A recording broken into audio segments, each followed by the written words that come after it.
SK news Kannada digital ಸುದ್ದಿವಾಹಿನಿಗೆ ಸ್ವಾಗತ.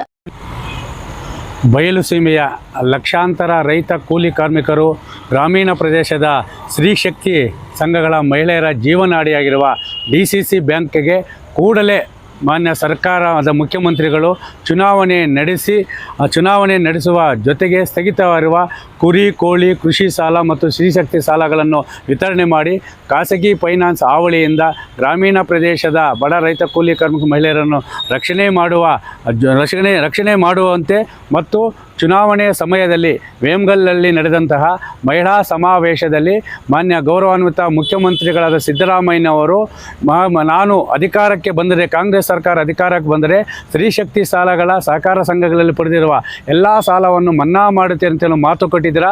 40 ವರ್ಷಗಳಲ್ಲಿ ನೀವು ಮಾತು ತಪ್ಪದ ಸಿದ್ದರಾಮಯ್ಯ ಅವರು ಅಂತೇಳಿ ಹೆಸರು ಪಡೆದಿದ್ದೀರಾ.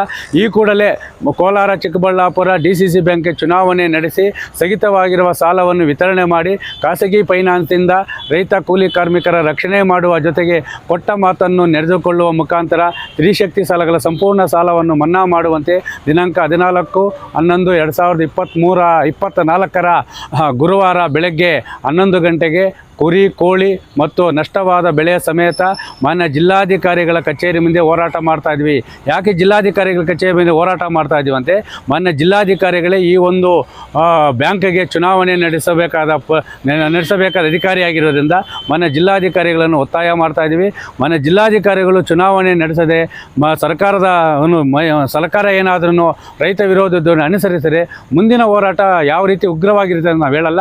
ನಾವು ನಾಳೆ ಮಾನ್ಯ ಜಿಲ್ಲಾಧಿಕಾರಿಗಳನ್ನು ಒತ್ತಾಯಿಸಿ 14/11/2024 ಬೆಳಗ್ಗೆ 11 ಗಂಟೆಗೆ ಮಾನ್ಯ ಜಿಲ್ಲಾಧಿಕಾರಿಗಳ ಕಚೇರಿ ಮುಂದೆ ಈ ಕೂಡಲೇ DCC ಬ್ಯಾಂಕ್ಗೆ ಚುನಾವಣೆ ನಡೆಸಿ ಸ್ಥಗಿತವಾಗಿರುವ ಸಾಲ ವಿತರಣೆ ಮಾಡಿ ಖಾಸಗಿ ಫೈನಾನ್ಸ್ಗಳಿಂದ ರೈತ ಕೂಲಿ ಕಾರ್ಮಿಕರ ಮಹಿಳೆಯರನ್ನು ರಕ್ಷಣೆ ಮಾಡಬೇಕೆಂಬ ಹೋರಾಟಕ್ಕೆ ಜಿಲ್ಲೆಯ ಎಲ್ಲ ರೈತ ಮಹಿಳೆಯರು, ರೈತ ಕೂಲಿ ಕಾರ್ಮಿಕ ಮಹಿಳೆಯರು ಈ ಒಂದು ಹೋರಾಟಕ್ಕೆ ಭಾಗವಹಿಸಿ ಹೋರಾಟವನ್ನು ಯಶಸ್ವಿಗೊಳಿಸಬೇಕು. DCC ಬ್ಯಾಂಕು ಉಳಿಸೋಣ, ಸ್ತ್ರೀಶಕ್ತಿ ಸಾಲಗಳನ್ನು ಪಡೆಯೋಣ, ಖಾಸಗಿ ಸಾಲಗಳಿಂದ ಗ್ರಾಮೀಣ ಪ್ರದೇಶದ ರೈತ ಕೂಲಿ ಕಾರ್ಮಿಕ ಮಹಿಳೆಯರನ್ನು ರಕ್ಷಿಸೋಣ.